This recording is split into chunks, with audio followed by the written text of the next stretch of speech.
Histórias assombradas. Morra no meu lugar. Eu, hein? Vamos lá ver. É uma moça que nos conta. Morra no meu lugar, vizinhos da frente. Olá, meu nome é Fulana, tenho 18 anos e moro no Paraná. Sou grande fã do canal e sempre acompanho os relatos. O que me fez sentir vontade de compartilhar algo que ocorreu comigo, que já avisando não é nada tão assustador, pois conta o quão mal as pessoas podem ser. Eu adoraria que contasse esse relato em vídeo, se possível gostaria de não ser identificado. Não identificamos ninguém, mas nem que você queira, tá? Dei nomes fictícios às pessoas que participaram do relato para não expor ninguém. Está certinho e é isso que a gente sempre pede nos relatos, tá? Sempre deem nomes fictícios e avisem. Os nomes estão trocados, os nomes são fictícios, tá? Bom, todos os nomes, inclusive o seu, de todo mundo. Por mais que fale, não, eu quero que fale meu nome, não tem problema, pode falar o meu. Não pode. Troquem todos os nomes, por favor. Bom, eu sempre morei na casa do meu avô, em uma ruazinha pequena que não tem saída. A vizinhança mora aqui há muito tempo e eu criei laços afetivos com muitos deles, principalmente com quem tinha filhos da minha idade, que brincavam comigo na minha infância. Quando eu tinha 4 anos, a minha melhor amiga era a Ana, a vizinha que morava logo em frente à minha casa. Ela era filha da Maria e do Carlos, que, fora a Ana, tinham mais 4 filhas. E todas as filhas desse casal, inclusive a Aninha, tinham pequenos retardos mentais, que eram imperceptíveis, já que esses problemas eram só em questão de aprendizado mesmo. A casa em que eles moravam era pequena e com a higienização precária, o que levava a um odor muito forte quando se passava em frente à casa. Mas eu nunca liguei para isso, já que o que eu queria mesmo era brincar com a Aninha. Uma certa vez eu fui na casa dela brincar e os pais dela me olharam com um semblante assustador, encarando-me com um olhar de ódio e um sorriso sádico. Eu acreditei que era porque eles não gostavam de receber visitas. Mas como eu era pequena e não me importava, eu continuei brincando. Até um momento em que o Carlos me chamou para sentar no sofá e começou a me fazer perguntas que eu considerei estranhas.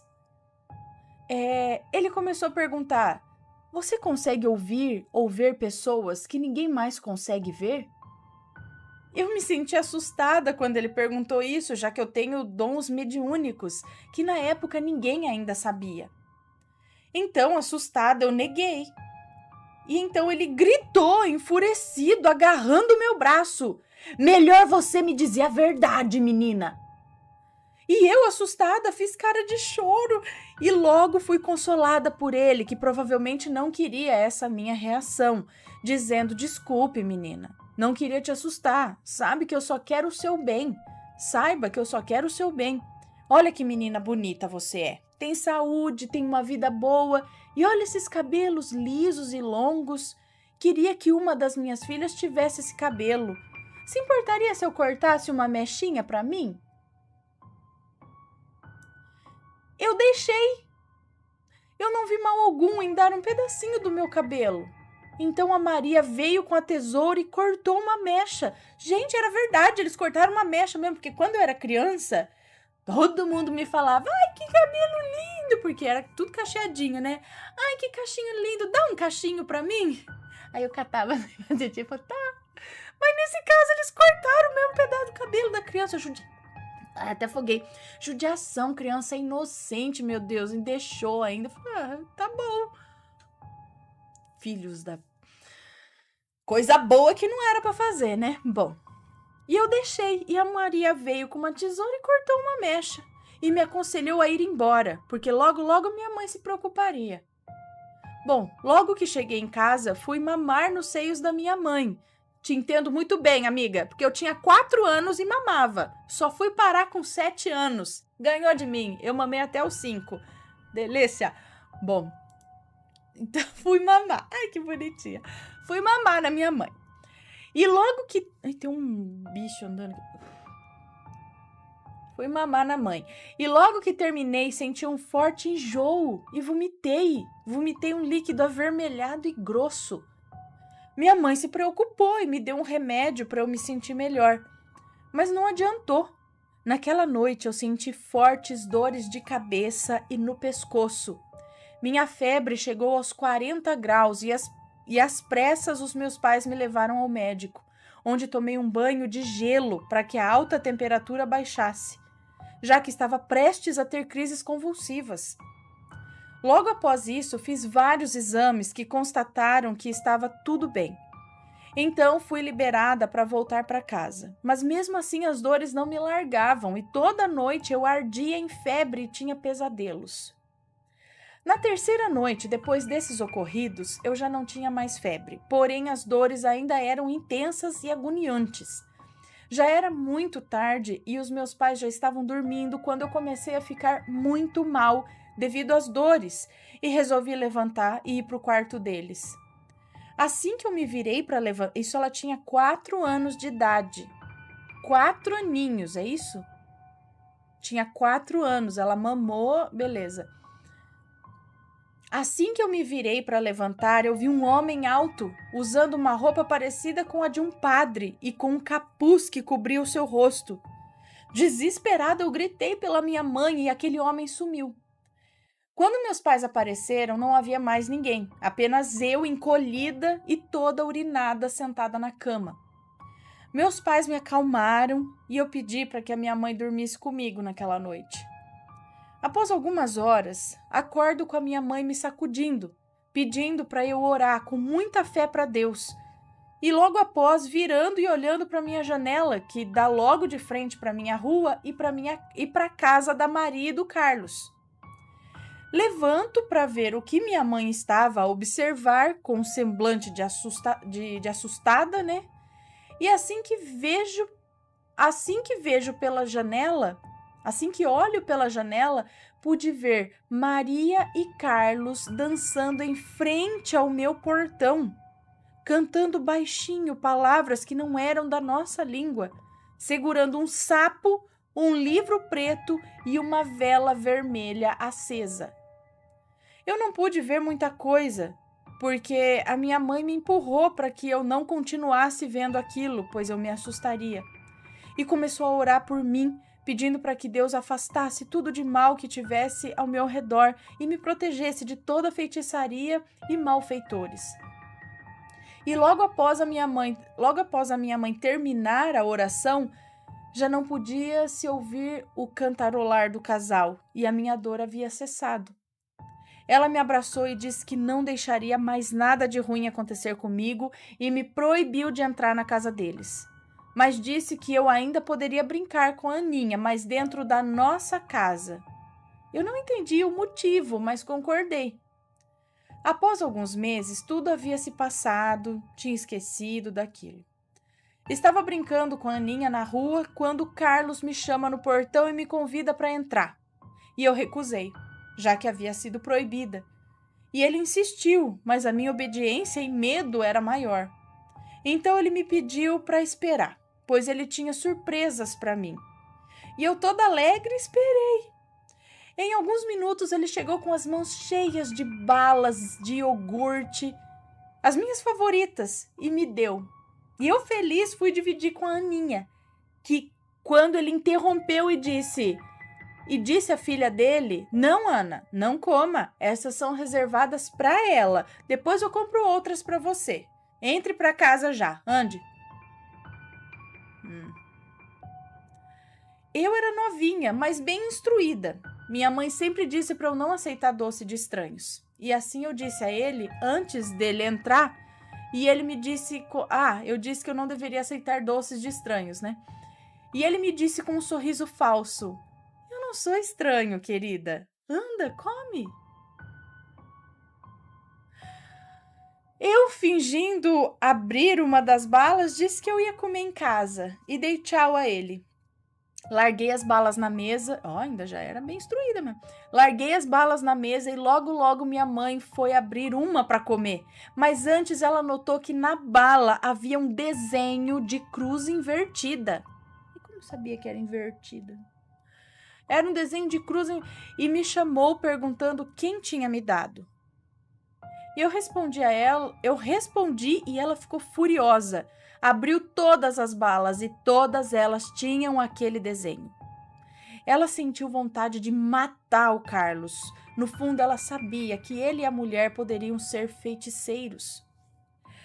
Os anos foram se passando e todos os dias, em noites de lua cheia, eu ouvia os dois cantando na frente da minha casa. E eu orava pedindo proteção, mas mesmo assim eu ficava doente. Já tive anemia, suspeitas de meningite, eu vivia com lombrigas, mesmo tendo muita higiene e cuidados. Eu tinha fortes dores de cabeça, os meus hormônios eram alterados, eu perdia muitos quilos, tudo que eu comia eu vomitava. Até cheguei a perder todos os meus cabelos. Eu já estava cansada de tantas idas ao hospital, de tantas horas de insônia, de tantas preocupações que dava aos meus parentes. Então orei e pedi para que Deus me ajudasse porque eu já estava desistindo. Para que me mostrasse o que eu deveria fazer para tudo acabar. E naquela noite eu tive um sonho de moedas caindo pelo chão e uma mecha de cabelo se espalhando junto às moedas. Eu já tinha 10 anos. Estava completando 6 anos que eu sofria, cheia de doenças. E quando ouço a minha mãe... Foi quando ouvi a minha mãe gritando na cozinha. Fui até a cozinha e vi a minha mãe em choque, dizendo que viu 7 mulheres e um homem falando em sincronia, que eles levariam alguém da nossa família. Eu fiquei assustada e liguei para o meu pai e contei o ocorrido. Ele chegou e falou que iríamos em uma benzedeira para acabar com toda essa história. Ao chegarmos, antes de contar o que estava acontecendo, a senhora benzedeira, ela mesma contou toda a história que passamos desde o início e disse que os vizinhos da frente antes faziam isso apenas para ver o mal se propagar na família, por inveja, já que todos nós éramos felizes e saudáveis. Mas agora queriam algo maior e muito pior. Queriam pagar a vida de um deles com a vida de um de nós. Pois alguém daquela família estava com câncer, prestes a morrer. Ou seja, alguém estava muito doente e, para não morrer, fez magia para que alguém morresse no seu lugar com a sua doença. E a benzedeira explicou que esse ritual era feito por meio de moedas e de algum componente físico da pessoa que seria amaldiçoada, como cabelo, unha, pelos ou até mesmo qualquer objeto muito próximo. Ao dizer isso, eu me lembrei dos meus 4 anos, quando Carlos cortou meu cabelo, e do sonho que eu tive na noite passada, com moedas e mecha de cabelo. E ela continuou dizendo que depois de possuir alguma dessas coisas do indivíduo, jogava-se no portão da pessoa 7 moedas de um valor alto e uma moeda de valor muito baixo. E que se qualquer um da casa pegar essas moedas, o feitiço está completo e ocorrerá dentro de 1 semana. Fica o alerta aí, nunca pegue moeda que está caída na frente da tua casa, hein? Bom saber, porque eu pego tudo moeda que eu acho, sem solução. Enfim, credo, fica a dica. Bom, todos ficamos assustados, mas ninguém havia pego moedas nenhuma. Então voltamos para casa e nos lembramos que a minha irmãzinha podia ter pego alguma moeda e guardado para, sei lá, depois comprar doces.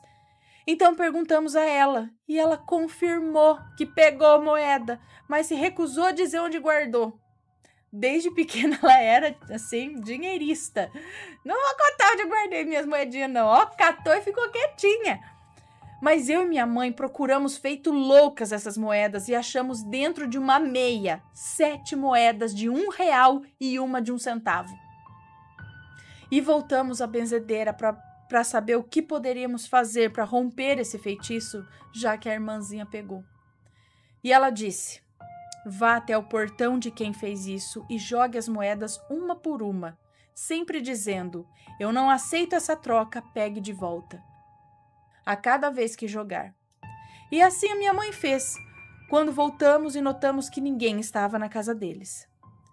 Ficamos observando da janela do meu quarto e logo após 15 minutos eles voltaram e viram as moedas, mas acredito que não tinha mais o que eles fazerem. Então Carlos só olhou para nossa casa com um olhar de tristeza e decepção. Juntou as moedas, guardou no bolso e entrou para casa. Naquela noite ouvimos gritos de dor vindo da casa, gritos realmente sentidos, e observamos que ele estava indo ao médico. Na manhã seguinte, ficamos sabendo pela vizinhança que ele foi diagnosticado com câncer no fígado e que tinha menos de uma semana de vida.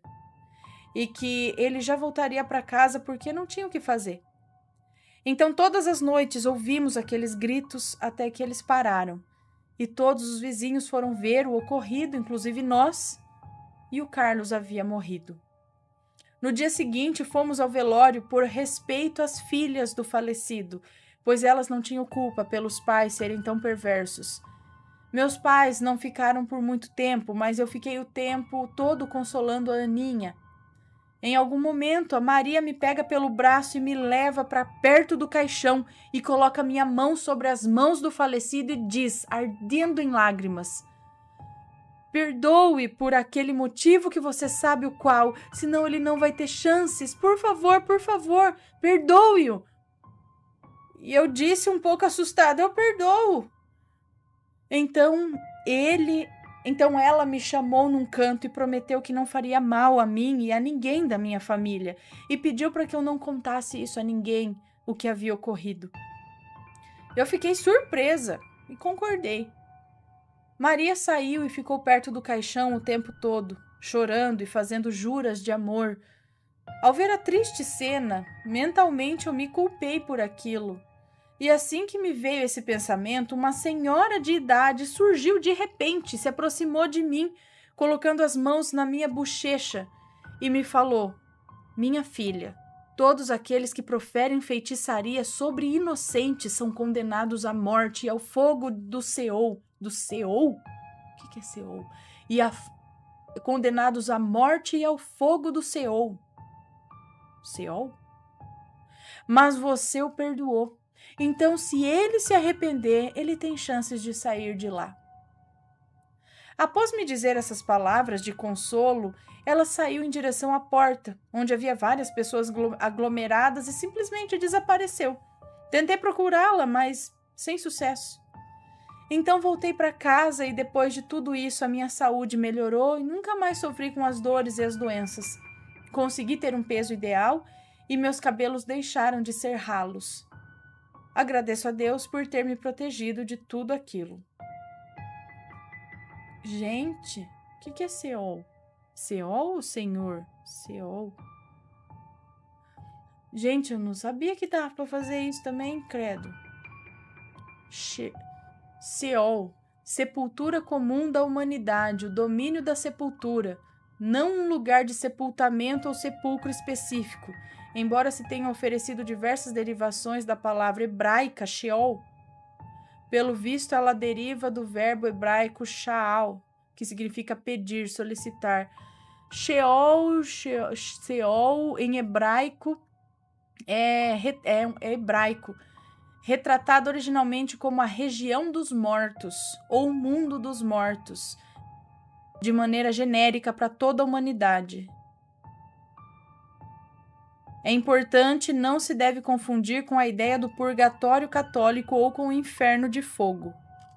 Se bem que aqui ela falou o fogo do Sheol. Então ela era de origem hebraica.